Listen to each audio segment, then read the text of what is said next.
Hey everybody, Eric Chessen, founder of Autism Fitness here, leading the movement for movement. And if you, yes, you watching this right now, are ready to join the movement for movement and become an Autism Fitness Certified Pro and bring the best possible fitness and adapted PE programming to the autism and neurodiverse population that you serve, head on over to autismfitness.com, register right now, or right now, or right now, and get on your way immediately. Start your coursework towards becoming a level 1 certified pro. The link to become a certified pro, the link to register is in the description for this video down below in the text. And today, in this Tuesday training, we are going to cover one of the most important exercises that your athletes can possibly do.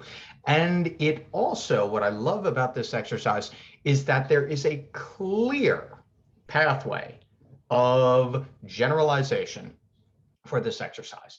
And the way that I like to describe it is that carrying heavy things makes us better at carrying heavy things. So when we're talking about the generalization or the crossover from exercises to ADLs or activities of daily living, the skills that our athletes usually have difficulty and challenges with, the skills that are going to enable them to become more independent, especially into adulthood. So when we're talking about that adolescent age, that teenage age, when our athletes can become a little bit more independent, when we can give them that strength and stability and that confidence to become more independent, this exercise is right at the top of building general strength and strength endurance to carry heavy things, and that would be the heavy carry. So I wanted to show one of my athletes doing this, and one of my favorite quotes from one of the oracles in strength and fitness, Dan John, is that simple is not the same as easy. This is a simple in understanding, a simple exercise. In practice, this is not an easy, this is a challenging exercise depending on how much we're loading up our athlete. So the heavy carry is just that, picking up a heavy object, holding it. We want it in a chest position as opposed to lower on the stomach. We don't want to prevent proper breathing, and also we want to keep the spine in a nice, healthy, upright position as well. So the heavy carry, as I share my screen here, the heavy carry, and in this video with this particular athlete, we are using the 30-pound Dynamax ball. So shout out to Dynamax USA, makers of a very, very fine medicine ball. And normally in our power and dynamic movement phase, we use the 10-inch diameter mini ball. In this case, we're using their 30-pound Atlas ball.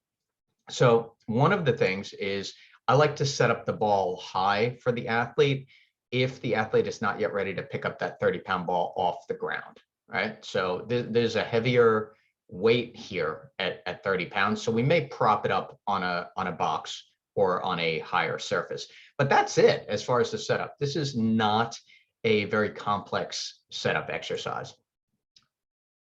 Our athlete is ready. He is motivated. He picks up that ball. Now look at this, a couple little things, because there's not too much nuance to this exercise, but we want the athlete's hands underneath the center of the ball because that's where they're going to have more control here.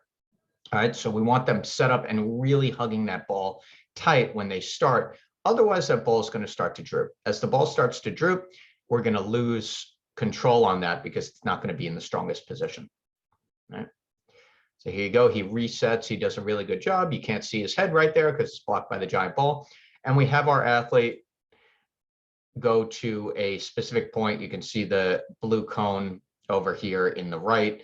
And so as we progress or make this exercise more challenging, you have two ways to progress this exercise. Way number one is to increase the distance that the athlete is walking. I like using about 20 to 30 feet and back. You don't have to measure it exactly, but it's good to, if you're recording data, and as you continue to progress this exercise, to know about where the athlete is going to.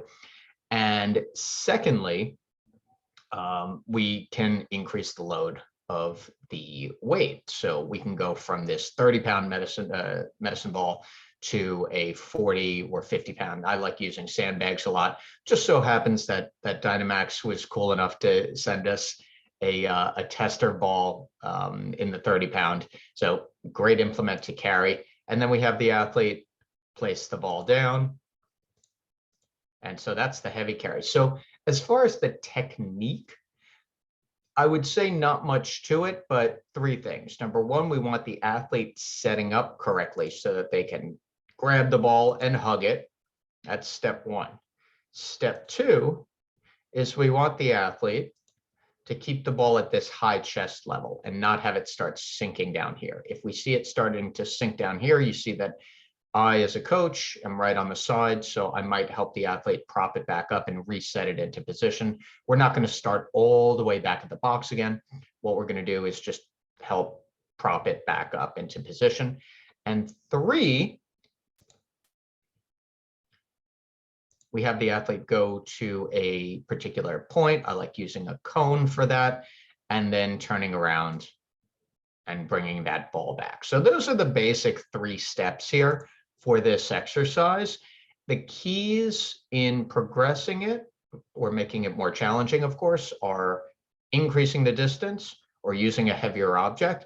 And the keys in modifying it, the way that we simplify this exercise, are to use a shorter distance or a slightly lighter object. Of course, the key in this is a strength endurance exercise, so we want to be as safe as possible, and understanding that the heavier the object the athlete can carry, the more that's going to transfer over and be beneficial for those activities of daily living. So if you just have an athlete carrying something that weighs 5 or 6 or 7 pounds, usually that's not going to be enough to create that training stimulus. Right? So that is the heavy carry. You can use whatever object. I would opt for a sandbag usually, or in the case where you have a large Atlas style Dynamax ball, you can use that as well. But that do not underestimate the heavy carry for how it can beneficially impact our athletes. Picking up something heavy and carrying it from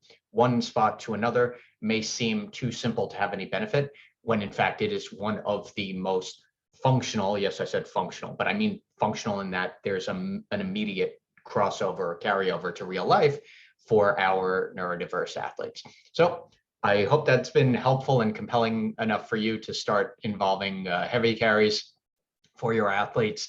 And if you want to know more about where in your programming these should fit, then it is definitely time to become an Autism Fitness Certified Pro. I'm Eric Chessen, founder of Autism Fitness. Thank you for watching. If you are ready to become a Certified Pro, click that link in the description below, and I will see you again for another Tuesday training.